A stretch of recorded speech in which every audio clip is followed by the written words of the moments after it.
Hey there guys, DCRC here and welcome to another Traptrix video. This is an updated version of my current Traptrix build, and yeah, it's kind of like a Winmore-ish type of deck, but it uses the main highlight of this deck, Traptrix Atrax. Now, what does Atrax do exactly?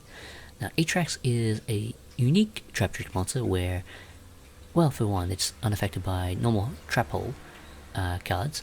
And here's the funny thing, or in this case, the best thing about this card. You can activate whole normal trap cards, basically trap hole cards, from your hand.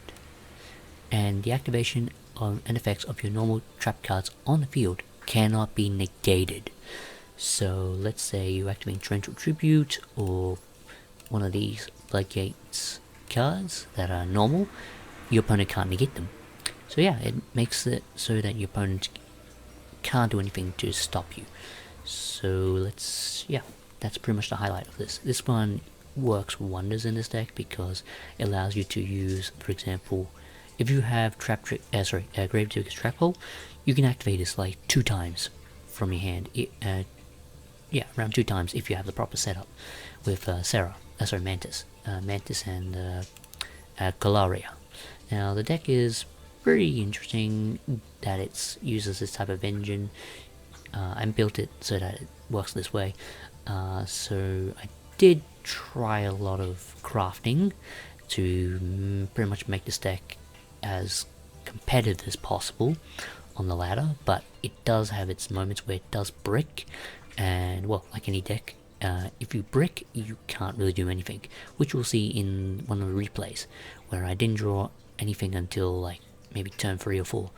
So yeah, pretty much standard lineup: 3 Mellow, 2 Dionea, you only need 2, 3 Mantis, this is one of the highlights, you need as 3 of, even though it's a rare.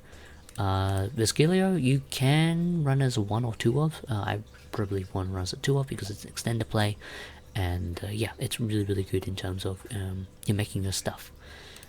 3 Pound Lake Seed, pretty standard for your extended plays, Duster and Lightning Storm. I'm not running Regeki in this build because this build is mostly a control-y type of one rather than break your board type of deck.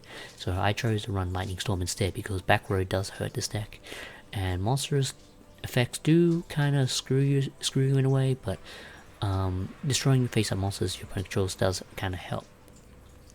So 3 Prosperity, main staple of any Traptrix deck. 3 Torrential, definitely staple in this deck because you need ways to get around your opponent's board, and this is like a mini Regeki in a way. So yeah, it's I'm running like 3 board wipes in a way. Sorry, 4 board wipes. But if I'm running Regeki, that's like 5 board wipes if I'm running it. But you could probably take out a Vesquillo for a Regeki if you only can craft 1 of this. Yeah, that's pretty much it. 3 Phantom Knights of Shea Brigandine, main staple of any Traptrix deck. You need this as a 3 of.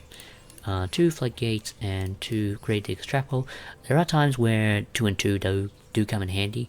You can run a 3 and 1 engine, like for example 3 of the Floodgates and 1 Trap Hole, but I found 2 Gravediggers and 2 Floodgate to be a good ratio for this deck. 2 Ice Dragon Prison. Now this card is very good because it allows you to make comeback plays in a way, because for one, it's a normal trap, so it triggers off Sarah, but it's also something that gives you defense but also offense at the same time. Because target 1 monster in your opponent's graveyard, special summon to your side field, effects negated. Then if if they control 1 monster that has the same type that you special summoned from this effect, you can banish them both. So yeah, gives you both offense and defense at the same time.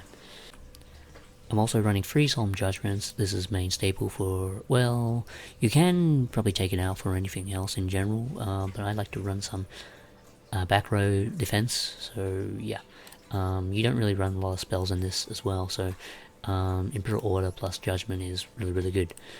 And 2 Solemn Strike. You can run Max C, but it's not that good because this is mainly a back row based deck, so hand traps is not exactly really good in this deck if you're not planning on running if you're not running like hand traps in general. This version, if you can run Maxi just to draw into your Shade Brigandine or your Parallax Seeds, but that's like a big if you can draw them. That's why I'm not running Maxi in this version. Also for the extra deck, 1 Rafflesia, 1 Bobo. Rafflesia, it's a staple in any Traptrix deck. You need to run it because it allows you to give you defense whilst also giving you survivability as well. Bobo and Chakanine for your Zeus plays. Manage to craft a Baguska. So this card does actually do help in terms of your defensive plays, but it does have a minor weakness where it can be disrupted in many different ways if they're not on the field. So it's like a mini skill drain-ish type of thing, but it's mostly here just to stall until you can draw your traps in a way, or your extendables. Then you just flip it from defense to attack. The reason why I say it's defensive, or in this case a really good story card, or a really good card in general that I wanted to craft, is that if this card's in attack position, it can't be destroyed by your opponent's card effects. Also, your opponent can't target this attack position card with card effects. But this is the main kicker for this specific card. So whilst in defense position, that's in face up, it changes all face up monsters on the field to defense position. Also, their effects that try to activate on the field are negated. So they try to activate it, or your monsters try to activate it as well. In general, it's a double-edged sword, but it's really, really good. It allows you to change it to defense and also negate their effects. Elamarus, main staple. 1 Zeus, as I explained before, for your Zodiac engine. Link Spider for your Phantomized Shake Brigandine if you draw it later on. 3 Sarah. You can banish 1 Limb of Prosperity if you have no other choice.